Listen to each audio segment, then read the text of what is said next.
Student, हम हमारे इस चैनल पे आज से 12वीं के अर्थशास्त्र के हिंदी मीडियम के वीडियो भी डाल रहे हैं और 12वीं व्यावसायिक अर्थशास्त्र का पहला अध्याय मैं आज आपको समझा रहा हूँ। उसके दो कंटेंट पर बात करेंगे हम, व्यष्टि अर्थशास्त्र और समष्टि अर्थशास्त्र क्या है और उसकी विशेषताएं, इन पर बात करेंगे।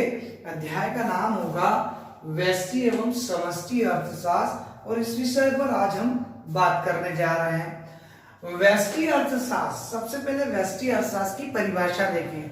आप देखेंगे बोर्ड पर लिखा हुआ है व्यष्टि अर्थशास्त्र। व्यष्टि अर्थशास्त्र में व्यक्तियों एवं व्यक्तियों के सुपरिभाषित समूह की आर्थिक क्रियाओं का अध्ययन किया जाता है।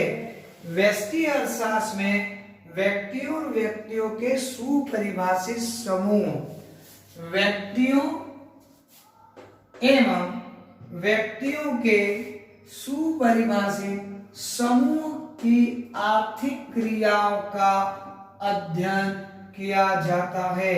व्यष्टि का मतलब होता है सूक्ष्म, व्यष्टि का मतलब होता है माइक्रो, छोटे छोटे कण, छोटी छोटी घटनाएं, छोटी छोटी वस्तुएं। किसी भी चीज को जब आपको छोटा कहना होता है तो हम उसको सूक्ष्म कहते हैं, छोटा। यहाँ पर व्यष्टि अर्थशास्त्र में व्यक्तिगत घटनाओं का अध्ययन, एक व्यक्ति का, एक फर्म का, एक उद्योग का अगर आप अध्ययन कर रहे हैं, आप अपनी एक स्कूल का अध्ययन कर रहे हैं कि हमारी स्कूल में कैसे पढ़ाई होती है, तो वो सूक्ष्म अर्थशास्त्र है। अगर हम किसी एक वस्तु की कीमत का अध्ययन कर रहे हैं कि ये वस्तु बाजार में किस कीमत पर मिलती है, तो हम व्यष्टि अर्थशास्त्र का अध्ययन कर रहे हैं। हम छोटे कुछ व्यक्तियों का, एक समान व्यक्तियों के समूह का अध्ययन कर रहे हैं। एक समान व्यक्तियों का समूह की बात कर रहे हैं, मतलब मान लीजिए कि आप किसी फिल्म इंडस्ट्री में काम करने वाले केवल म्यूजिशियन की बात कर रहे हैं। अगर संगीतकार कैसे काम करते हैं उनका अध्ययन कर रहे हैं तो ये सूक्ष्म अर्थशास्त्र है। हम पूरी फिल्म इंडस्ट्री का अध्ययन की बात नहीं कर रहे हैं। हम एक उद्योग, एक सीमेंट कंपनी कितना सीमेंट उत्पादन करती है, इसका अध्ययन अगर हम कर रहे हैं तो वो सूक्ष्म अर्थशास्त्र है। एक कपड़ा कंपनी कितना कपड़ा उत्पादन करती है, इसका अध्ययन अगर हम कर रहे हैं तो वो सूक्ष्म अर्थशास्त्र है। इसलिए यहाँ कहा गया व्यक्तियों का अध्ययन। एक व्यक्ति कितना उत्पादन करता है, एक व्यक्ति कितना उपभोग करता है, एक व्यक्ति कितनी आय कमाता है। जब हम इन बातों का अध्ययन करते हैं तो उसको हम सूक्ष्म अर्थशास्त्र, व्यष्टि अर्थशास्त्र के नाम से जानते हैं। क्लियर? अब इसमें यह लिखा भी है, इस प्रकार व्यष्टि अर्थशास्त्र में विशिष्ट इकाइयों, फर्म, उद्योग, बाजार, आय, विशिष्ट वस्तु के मूल्य, विशिष्ट वस्तु के मूल्य, कोई एक वस्तु का मूल्य, विशिष्ट बाजार मूल्य, एक स्थान पर किसी वस्तु का क्या मूल्य है। जैसे इंदौर में कोई चीज क्या कीमत में मिल रही है, खंडवा में कोई चीज क्या कीमत पर मिल रही है, ये विशिष्ट बाजार। सराफा बाजार में कोई चीज किस कीमत में मिल रही है, बॉम्बे बाजार में कोई चीज किस कीमत में मिल रही है, इनका अध्ययन, एक स्थान विशेष का अध्ययन जब हम करते हैं तो उसको विशिष्ट बाजार मूल्य का अध्ययन। एक विशिष्ट स्थान पर किसी वस्तु का क्या मूल्य है, किसी विशिष्ट वस्तु का क्या मूल्य है, या विशिष्ट इकाइयों की बात कर रहे हैं हम, किसी एक फर्म, एक उद्योग, एक बाजार, एक स्थान, एक घटना। अब जब उनका अध्ययन करते हैं तो वो हो जाता है व्यष्टि अर्थशास्त्र। ठीक है, इसकी तीन विशेषताएं हैं। तीन विशेषताएं, पहली व्यक्तिगत इकाइयों का अध्ययन, इसकी पहली विशेषता व्यक्तिगत इकाइयों का अध्ययन, अर्थात व्यष्टि अर्थशास्त्र में केवल और केवल एक व्यक्तिगत इकाई का अध्ययन होगा। अर्थात यह व्यक्ति का मतलब एक व्यवसाय भी हो सकता है, एक फर्म हो सकती है, एक उद्योग हो सकता है। व्यक्तिगत इकाइयों का अध्ययन, कुछ व्यक्तियों का समूह भी हो सकता है। व्यक्तिगत मूल्य का निर्धारण, यहाँ पर किसी विशिष्ट वस्तु के मूल्य की बात हो रही है। विशिष्ट वस्तु, यहाँ पढ़ा था मैंने, विशिष्ट इकाइयां, विशिष्ट वस्तु, विशिष्ट बाजार।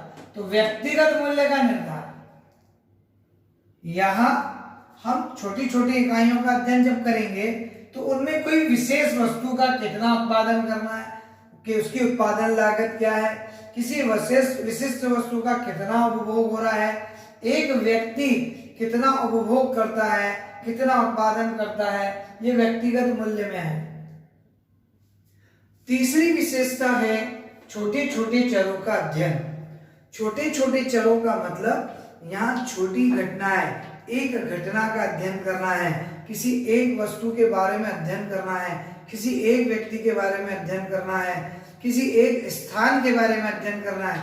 ये ऐसी घटनाएं होती हैं जिनका प्रभाव पूरी अर्थव्यवस्था पे नहीं पड़ता। जैसे एक व्यक्ति कितनी आय कमाए कि उसकी आजीविका चल जाए। हम किसी एक व्यक्ति का अध्ययन करके वो कितना कमा रहा है, कैसे कमा रहा है, उसके बारे में जब जानकारी एकत्रित कर रहे हैं तो वो व्यष्टि अर्थशास्त्र का क्षेत्र जरूर है, पर उसका पूरी अर्थव्यवस्था पे प्रभाव नहीं पड़ता, सीधा सीधा प्रभाव नहीं पड़ता। मैंने आपको ये तीन विशेषताएं और व्यष्टि अर्थशास्त्र के बारे में बताया। बहुत सामान्य सी बात है व्यष्टि अर्थशास्त्र। अब मैं इसके साथ आपको बताने जा रहा हूं समष्टि अर्थशास्त्र। समष्टि अर्थशास्त्र की हम परिभाषा देखते हैं और उसकी विशेषताएं देखते हैं।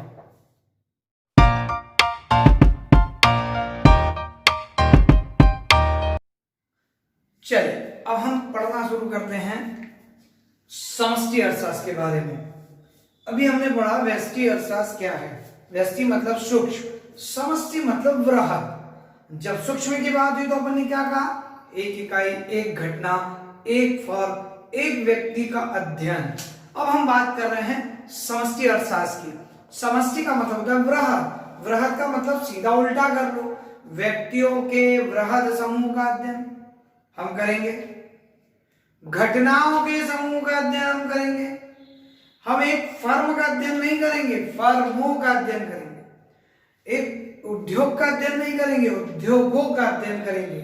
मतलब अब राष्ट्रीय समस्या का अध्ययन होगा, राष्ट्रीय उपभोग का अध्ययन होगा, प्रति व्यक्ति आय का अध्ययन होगा, वस्तुओं की सामान्य कीमत स्तर का अध्ययन होगा।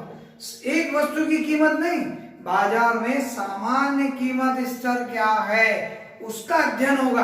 किसमें? समष्टि में, वृहद में। बहुत सिंपल है। अब हम एक वस्तु की कीमत का अध्ययन अगर कर रहे हैं तो हम व्यष्टि में कर रहे हैं, लेकिन वस्तुओं के समूह का अध्ययन कर रहे हैं। एक वस्तु की कीमत व्यष्टि, सामान्य कीमत स्तर समष्टि। राष्ट्रीय आय का अध्ययन कर रहे हैं, समष्टि में आए। राष्ट्रीय उपभोग, देश कितना उपभोग करता है, राष्ट्र कितना उत्पादन करता है, देश की प्रति व्यक्ति आय कितनी है, समष्टि अर्थशास्त्र में आएगा। इसकी परिभाषा देखें आप। समष्टि अर्थशास्त्र में व्यक्तिगत मात्राओं का अध्ययन नहीं किया जाता, अपितु इन मात्राओं के योग का अध्ययन किया जाता है। मात्राओं के योग मतलब एक व्यक्ति का नहीं, सारे व्यक्तियों का योग। इनका संबंध व्यक्तिगत आय से नहीं होता। एक व्यक्ति की आय को नहीं हमको बात करना है, हमको अपितु राष्ट्रीय आय की गणना करना है कि राष्ट्र की कुल आय कितनी है। व्यक्तिगत कीमतों से हमारा कोई संबंध नहीं, अपितु सामान्य कीमत स्तर से होता है। सामान्य, एक वस्तु की कीमत पूरे देश में एक जैसी है या नहीं। अगर हम बोलेंगे आपके कि दूध खंडवा में क्या लीटर मिलता है तो वो व्यष्टि हो गया। खंडवा के किसी बाजार में कोई चीज कितने रुपए में मिल रही है वो व्यष्टि हो गया। लेकिन वो वस्तु पूरे राष्ट्र में उसकी कीमत क्या है, पूरे देश में उसकी कीमत क्या है, एक सामान्य कीमत क्या है। जैसे हम किसी को बोल सकते हैं कि भैया अभी जो आपका गेहूं है, गेहूं खरीदते हैं ना, 20 रुपए किलो मिलते हैं, तो 20 रुपए किलो पूरे देश में मिलते हैं। पर कहीं 25 रुपए किलो भी है, कहीं 18 रुपए किलो भी है, क्वालिटी वाइज अलग अलग भी है, लेकिन सामान्य कीमत क्या है? 20 रुपए। जैसे दूध की सामान्य कीमत क्या है? 35 रुपए लीटर, 30 रुपए लीटर या 35 रुपए लीटर, इस सामान्य कीमत है। लेकिन 50 रुपए लीटर भी तो मिलता है, वो व्यष्टि में, कि कहीं 50 रुपए लीटर मिल रहा है वो व्यष्टि में, कहीं 30 रुपए लीटर मिल रहा है। लेकिन सामान्य दूध अगर हम बात करें तो 35 रुपए लीटर में मिल जाता है। व्यक्तिगत उत्पादन नहीं, हम एक वस्तु के उत्पादन की बात नहीं कर रहे हैं, एक व्यक्ति के उत्पादन की बात नहीं कर रहे हैं, अपितु तो राष्ट्रीय उत्पादन की बात कर रहे हैं। पूरा राष्ट्र कितना उत्पादन कर रहा है, पूरे देश में कुल कितना उत्पादन होता है, हमारा राष्ट्रीय उत्पादन कुल कितना होता है, ये हम समष्टि में बात कर रहे हैं। समष्टि अर्थशास्त्र की विशेषता है, विशेषता क्या है?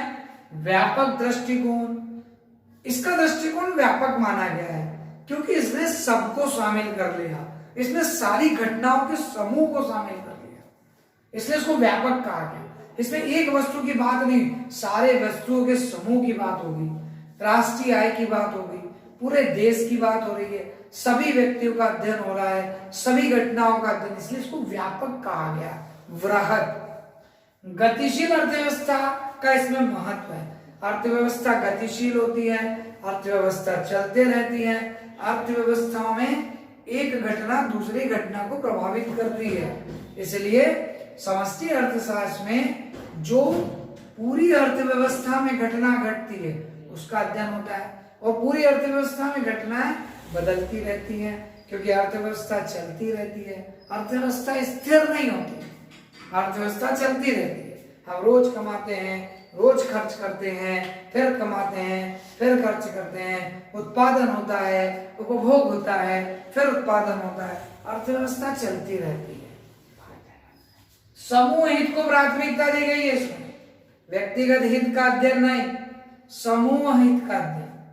एक पूरे समूह को किसी घटना का क्या प्रभाव पड़ रहा है उसका अध्ययन कर रहे हैं, या एक पूरा समूह किस प्रकार किसी वस्तु का उपभोग कर रहा है उसका अध्ययन कर रहे हैं। एक पूरे समूह का आय स्तर क्या है उसका अध्ययन कर रहे हैं, इसलिए समूह हित को प्राथमिकता दे रहे हैं।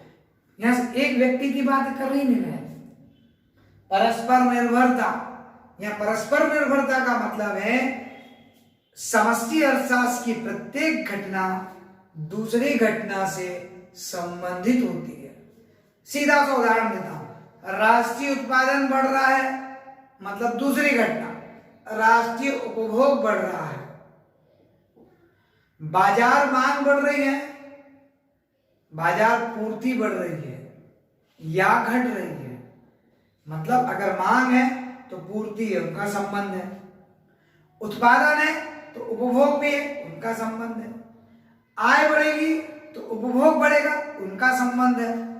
मतलब यह परस्पर निर्भर है, हर घटना दूसरी घटना पर निर्भर है समष्टि अर्थशास्त्र में। जबकि व्यक्तिगत अर्थशास्त्र में अलग अलग घटनाएं व्यक्तिगत होती है, उसका दूसरे व्यक्ति से दूसरी घटना से कोई संबंध नहीं होता। समष्टि अर्थशास्त्र की प्रत्येक घटना पूरी अर्थव्यवस्था को प्रभावित करती है। समष्टि अर्थशास्त्र की जो भी घटना है जिसका भी हम अध्ययन कर रहे हैं, जैसे राष्ट्रीय आय, राष्ट्रीय उपभोग, राष्ट्रीय उत्पादन, प्रति व्यक्ति आय, सामान्य बाजार कीमत स्तर या मूल्य स्तर, हम किसी की भी बात करें, ये सब पूरी अर्थव्यवस्था को प्रभावित करते हैं। तो हमने दो बातें अभी पढ़ी, समष्टि अर्थशास्त्र, व्यष्टि अर्थशास्त्र। इनके बीच में अंतर भी इनको आप पढ़कर आप समझ सकते हैं। समष्टि में व्यष्टि अर्थशास्त्र में एक घटना एक व्यक्ति का अध्ययन, समष्टि में वृहद घटना का अध्ययन, घटनाओं के समूह का अध्ययन। व्यष्टि अर्थशास्त्र एक घटना तक सीमित होती है, समष्टि अर्थशास्त्र पूरी अर्थव्यवस्था को प्रभावित करती है। व्यष्टि अर्थशास्त्र में घटनाएं एक दूसरे पर निर्भर नहीं होती, समष्टि अर्थशास्त्र में घटनाएं एक दूसरे पर निर्भर होती है। व्यष्टि अर्थशास्त्र में जो अध्ययन होता है वो अर्थव्यवस्था को प्रभावित नहीं करता, समष्टि अर्थशास्त्र में जो भी घटना का अध्ययन होता है वो अर्थव्यवस्था को प्रभावित करता है। तो हम उनके बीच में अंतर भी कर सकते हैं। इसमें एक बात जरूर ध्यान करें कि व्यष्टि और समष्टि एक दूसरे पर परस्पर निर्भर है। व्यष्टि का अध्ययन समष्टि का हिस्सा होता है, समष्टि का अध्ययन व्यष्टि का हिस्सा होता है। ये जरूर इनमें समानता भी है कि व्यष्टि और समष्टि एक दूसरे पर निर्भर है। ठीक है, अब हम पढ़ते हैं आर्थिक अनार्थिक क्रियाएं किसे कहते हैं।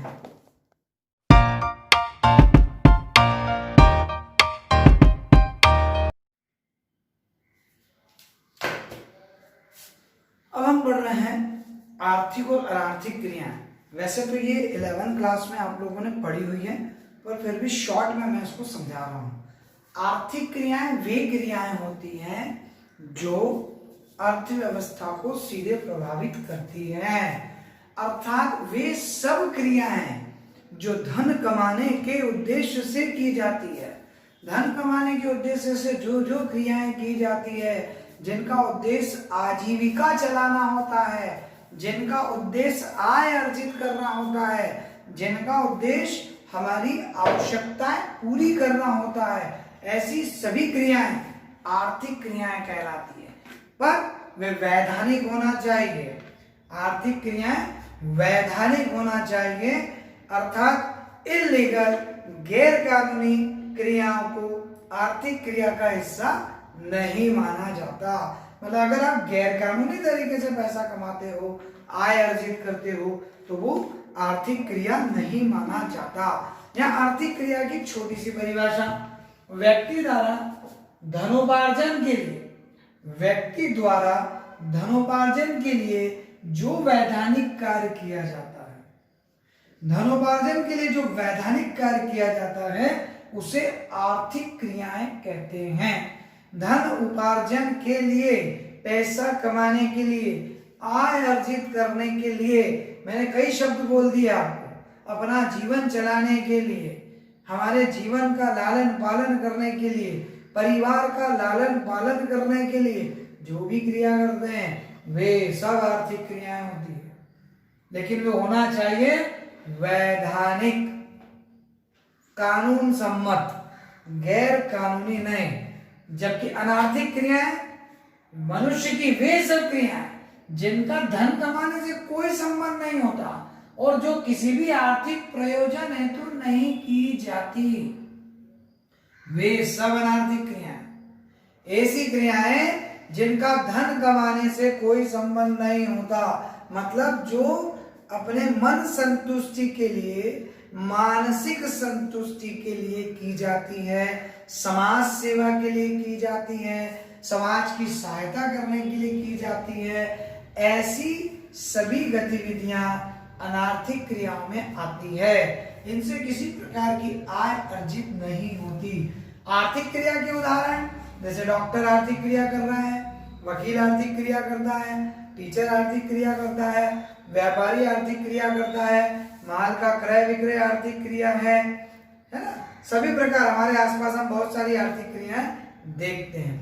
लेकिन अगर हम सुबह मॉर्निंग वॉक पर जाते हैं, घूमने जाते हैं, व्यायाम करने जाते हैं, खेलकूद करते हैं, खेलने जाते हैं, या कोई सामाजिक कार्य करते हैं, वृक्षारोपण करने जाते हैं, स्वच्छता अभियान में जाते हैं, या कोई डॉक्टर अपने बच्चे का इलाज करता है, कोई टीचर अपने बच्चे को पढ़ाता है, ये अनार्थिक क्रिया है। किसी वृद्धाश्रम की सेवा करना, किसी आश्रम में कार्य करना, ये अनार्थिक क्रिया है। इनका उद्देश्य धन कमाना नहीं है, ये केवल सामाजिक सहायता के लिए और हमारी मन की संतुष्टि के लिए, हमारे मानसिक संतुष्टि के लिए हम करते हैं। हमको अच्छा लगता है, हमारे मन में ऐसी भावना होती है कि हम समाज की कुछ हेल्प करें, तो हम ऐसी क्रियाएं करते हैं जिनको हम अनार्थिक क्रिया कहते हैं। ठीक है, अब मैं आपको पढ़ा रहा हूं अर्थव्यवस्था किसे कहते हैं और अर्थव्यवस्था के प्रकार।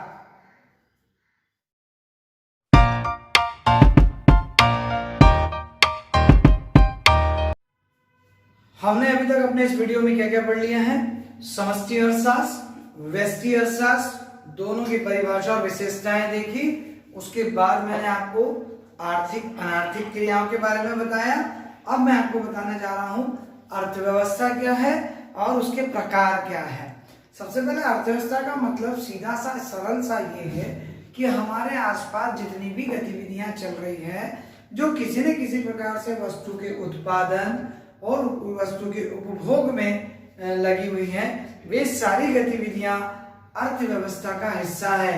प्राकृतिक प्रदत्त वस्तुओं का उपयोग करना, प्राकृतिक चीजों का उपयोग करना, प्राकृतिक घटनाओं का उपयोग, हमारे आसपास जो औद्योगिक क्रियाएं चल रही हैं, हमारे आसपास जो आर्थिक क्रियाएं चल रही हैं, हमारे आसपास जो व्यावसायिक गतिविधियां चल रही हैं, हमारे आसपास जो रोजगार से संबंधित क्रियाएं चल रही हैं, हमारे आसपास किसी भी प्रकार की जो भी ऐसी क्रियाएं जो हमारे जीवन स्तर को प्रभावित करती है, वे सब अर्थव्यवस्था का हिस्सा है। अर्थव्यवस्था को कई प्रकार से लोगों ने समझाने की कोशिश की है, पर सामान्यतः हम अर्थव्यवस्था में इन बातों को लेते हैं: उत्पादन, उपभोग, व्यक्ति की आय, व्यक्ति का जीवन स्तर, व्यावसायिक गतिविधियां, ये सब अर्थव्यवस्था में आती हैं। अर्थात वे सारी प्रक्रियाएं, वे सारी क्रियाएं जो आय उपार्जन के लिए की जा रही हो, जो किसी वस्तु के उत्पादन के लिए की जा रही हो, जो किसी वस्तु के उपभोग के लिए की जा रही हो, जो किसी व्यक्ति को रोजगार प्रदान करने के लिए की जा रही हो, जो राष्ट्रीय आय ज्ञात करने के लिए की जा रही हो, वे सभी क्रियाएं अर्थव्यवस्था का हिस्सा है। वे सब अर्थव्यवस्था में आती है। जहां अर्थ की व्यवस्था हो, धन की व्यवस्था, धन कमाने के लिए हम जितनी भी प्रक्रियाएं कर रहे हैं, जीवन स्तर को संचालित करने के लिए जितनी भी क्रियाएं कर रहे हैं, वे सब अर्थव्यवस्था में आती हैं। अर्थव्यवस्था को दो भागों में बांटा गया है। पहले नियंत्रण के आधार पर अर्थव्यवस्था और विकास के आधार पर। नियंत्रण के आधार पर फिर तीन भाग में बांटी गई है। नियंत्रण के आधार पर पूंजीवादी अर्थव्यवस्था, समाजवादी अर्थव्यवस्था, मिश्रित अर्थव्यवस्था। नियंत्रण के आधार पर पूंजीवादी अर्थव्यवस्था की बात कर रहे हैं। पूंजीवादी अर्थव्यवस्था उस अर्थव्यवस्था को कहते हैं जिसमें सरकार या राज्य का कोई हस्तक्षेप नहीं होता। क्या हस्तक्षेप नहीं होता? क्या उत्पादन करना है, कितना उत्पादन करना है, वस्तु की कीमत क्या तय करना है, बाजार में किस वस्तु की मांग बढ़ाना है, घटाना है, बाजार में किस वस्तु की पूर्ति बढ़ाना है, घटाना है, ये सब नियंत्रण पूंजीवादी तत्वों के पास रहता है, सरकार के पास नहीं। निजी उद्योगपतियों के पास रहता है, पूंजीपतियों के पास रहता है। पूरी अर्थव्यवस्था पे उनका नियंत्रण होता है। बाजार की मांग पूर्ति को वो प्रभावित करते हैं। बाजार में वस्तु की कीमत का निर्धारण पूंजीवादी तत्व करता है। बाजार में उपभोग उत्पादन को पूंजीवादी तत्व निर्धारित करता है। बाजार की आवश्यकताओं को निर्धारित करने का काम पूंजीवादी तत्व करता है। इसलिए उसको पूंजीवादी अर्थव्यवस्था कहा गया है। इसमें पूंजीवादी तत्व को उत्पादन से लेकर उसकी कीमत तय करने तक की स्वतंत्रता होती है। सरकारी नियंत्रण से वे बाहर होती है। ऐसी अर्थव्यवस्थाएं ज्यादातर पूर्ण विकसित देशों में पाई जाती है। पूर्ण विकसित देश, जहां लोग धनी हैं, पैसे वाले लोग ज्यादा हैं, जहां गरीबी का स्तर बहुत कम है, ऐसे देश में पूंजीवादी अर्थव्यवस्था पाई जाती है। पूंजीवादी अर्थव्यवस्था का मुख्य उद्देश्य लाभ कमाना होता है। जितने भी पूंजीवादी लोग होते हैं, वे धन कमाने के लिए काम करते हैं। उनका उद्देश्य ज्यादा से ज्यादा लाभ कमाना होता है। ज्यादा से ज्यादा लाभ कमाना। वे लाभ कमाने के उद्देश्य से आर्थिक क्रिया करते हैं। समाज के हित को ध्यान रखना जरूरी नहीं होता। पूंजीवादी अर्थव्यवस्था में समाज के हित को सेकंड रखा जाता है, स्वयं के हित को पहले रखा जाता है। व्यक्तिगत हित पर काम करती है पूंजीवादी अर्थव्यवस्था। दूसरी अर्थव्यवस्था होती है समाजवादी अर्थव्यवस्था। समाजवादी अर्थव्यवस्था वे अर्थव्यवस्थाएं होती हैं जहां पर सरकार का पूर्ण नियंत्रण होता है। जो अर्थव्यवस्था सरकार के नियंत्रण में चलती है जिसमें राज्य और केंद्र सरकार का हस्तक्षेप होता है, ऐसी अर्थव्यवस्था को समाजवादी अर्थव्यवस्था कहा जाता है। इस अर्थव्यवस्था में समाज के हित का ध्यान रखा जाता है। समाजवादी अर्थव्यवस्था में समाज को फायदा पहुंचाने के लिए काम किया जाता है। इसका उद्देश्य लाभ कमाना नहीं होता।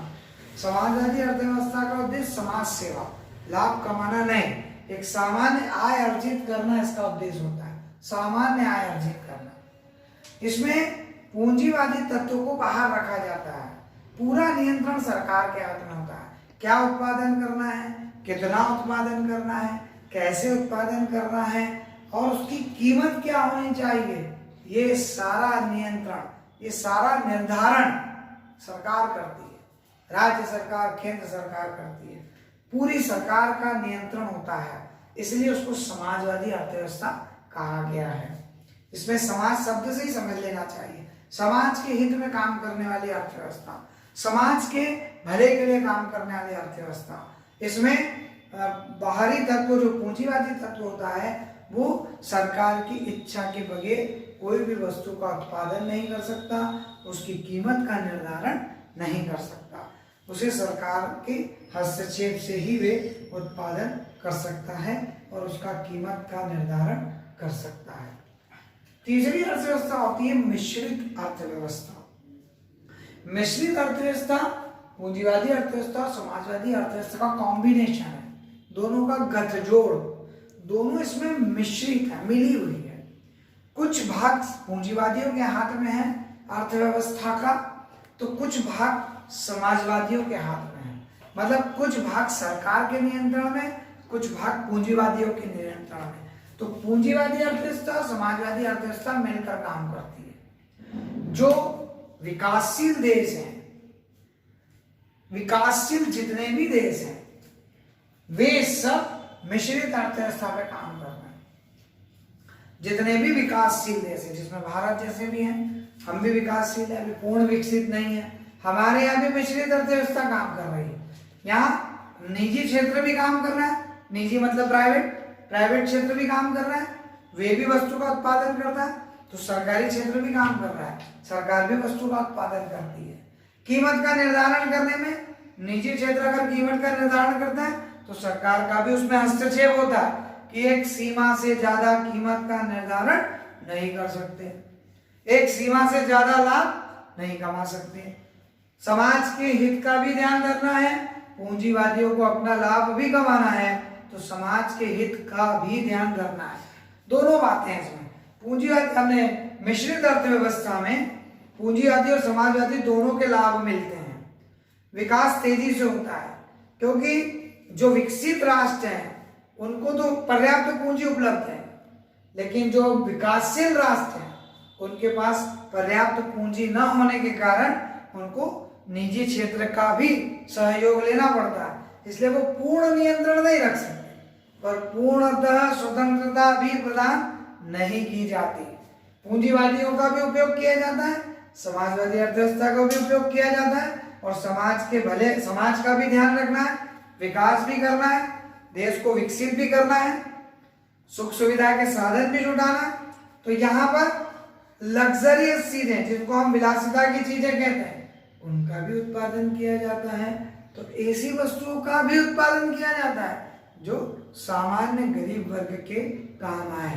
तो दोनों का ध्यान रखें, गरीब स्तर, मध्यम स्तर और उच्च स्तर, तीनों ही स्तरों का ध्यान इसमें रखा जाता है। जहाँ जो उच्च आय स्तर वाले लोग हैं, जिनकी आय लेवल बहुत हाई है, उनके हिसाब से वस्तुओं का उत्पादन भी होता है, उनके हिसाब से कीमत निर्धारण होता है। वहीं मध्यम वर्ग के लिए उनके हिसाब से वस्तुओं का उत्पादन होता है, और निम्न आय वर्ग के लिए उनके हिसाब से वस्तुओं का उत्पादन होता है। सरकार जो नीतियां बनाती है उसमें भी इस बात का ध्यान रखती है कि उच्च स्तर के लिए अलग, मध्यम स्तर के लिए अलग और निम्न स्तर के लिए अलग नीतियां बनाई जाती हैं और नियंत्रण किया जाता है। तो मिश्रित अर्थव्यवस्था में पूंजीवादी अर्थव्यवस्था का भी लाभ मिलता है और समाजवादी अर्थव्यवस्था का भी लाभ मिलता है। इतना ध्यान करें, पूंजीवादी अर्थव्यवस्था विकसित देशों में पाई जाती है, समाजवादी अर्थव्यवस्था अल्प विकसित देशों में पाई जाती है और मिश्रित अर्थव्यवस्था विकासशील देशों में पाई जाती है। ठीक है, अब हम बात करेंगे विकास स्तर के आधार पर अर्थव्यवस्था। इसको भी 3 भाग में बांटा गया है। विकास स्तर के आधार पर अर्थव्यवस्था, अविकसित या पिछड़ी अर्थव्यवस्था, अल्प विकसित विकासशील अर्थव्यवस्था और विकसित उन्नत अर्थव्यवस्था। इन तीनों का कॉम्बिनेशन है, एक दूसरे से जुड़ी हुई है। अविकसित, अविकसित मतलब जहां समाजवादी अर्थव्यवस्था काम में आती है। अविकसित जहां लोगों को पर्याप्त भोजन, पर्याप्त रोटी, कपड़ा, मकान की व्यवस्था नहीं है, उन्हें सामान्य जीवन स्तर भी जीने के लिए, सामान्य जीवन स्तर जीने के लिए भी साधन उपलब्ध नहीं है, वे अविकसित पिछड़ी अर्थव्यवस्था में आते हैं। जहां असीमित बेरोजगारी, असीमित भूखमरी, असीमित गरीबी, अशिक्षा, रूढ़िवादिता, ऐसे जो स्थितियां जहां पाई जाती है वे अविकसित पिछड़ी अर्थव्यवस्था में आते हैं, जहां पर वे निम्न आय भी नहीं कमा पाते। ठीक है, जहां रोजगार के कोई साधन उपलब्ध नहीं होते। वर्तमान में अविकसित पिछड़ी अर्थव्यवस्थाएं बहुत कम है, कुछ गिनी चुनी है।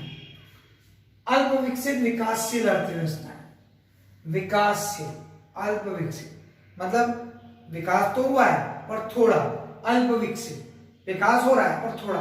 भारत जैसे देश, भारत ऐसा देश है जो पूर्ण विकसित नहीं है लेकिन पिछड़ा भी नहीं है। भारत में लोगों का आय का स्तर बढ़ रहा है, रोजगार के स्तर बढ़ रहे हैं, उत्पादन बढ़ रहा है, तकनीक का उपयोग बढ़ रहा है, लोगों की आय बढ़ रही है, लोगों का जीवन स्तर ऊंचा उठ रहा है, शिक्षा सुविधा बढ़ रही है, स्वास्थ्य सुविधाएं बढ़ रही है, आधारभूत ढांचा जो हमको जीने के लिए चाहिए वो सब बढ़ रहा है। इसलिए हम विकासशील अर्थव्यवस्था में आते हैं, जहां लोगों को सामान्य आय के साधन तो उपलब्ध है, सामान्य जीवन स्तर के साधन तो उपलब्ध है, परंतु पर्याप्त उपलब्ध नहीं है। जहां पूर्ण शिक्षित शिक्षा नहीं है, शिक्षा तो है पर पूर्ण शिक्षा नहीं है, विकसित शिक्षा नहीं है, तकनीक का उपयोग तो हो रहा है पर पूर्ण तकनीक का उपयोग नहीं हो रहा है, स्वास्थ्य सुविधाएं हैं पर पर्याप्त स्वास्थ्य सुविधाएं नहीं है, सभी को समान स्वास्थ्य सुविधा नहीं है, लोगों की आय तो बढ़ रही है और सभी की समान आय स्तर नहीं है, आय स्तर में असमानता है, कुछ लोगों की ज्यादा कुछ लोगों की कम, रोजगार बढ़ रहा है पर सबके पास रोजगार नहीं है, पूर्ण रोजगार नहीं है, रोजगार तो है पर पूर्ण रोजगार नहीं है। ऐसी अर्थव्यवस्था विकासशील में आती है जहाँ धीरे धीरे रोजगार के साधन बढ़ रहे हैं, धीरे धीरे आय के साधन बढ़ रहे हैं, धीरे धीरे उत्पादन बढ़ रहा है, धीरे धीरे शिक्षा के साधन बढ़ रहे हैं, धीरे धीरे तकनीक का उपयोग बढ़ रहा है। ऐसी अर्थव्यवस्था विकासशील अर्थव्यवस्था में आती है।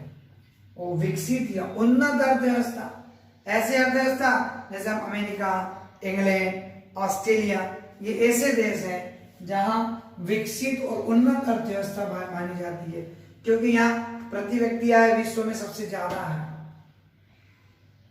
जहां पर प्रति व्यक्ति आय ज्यादा है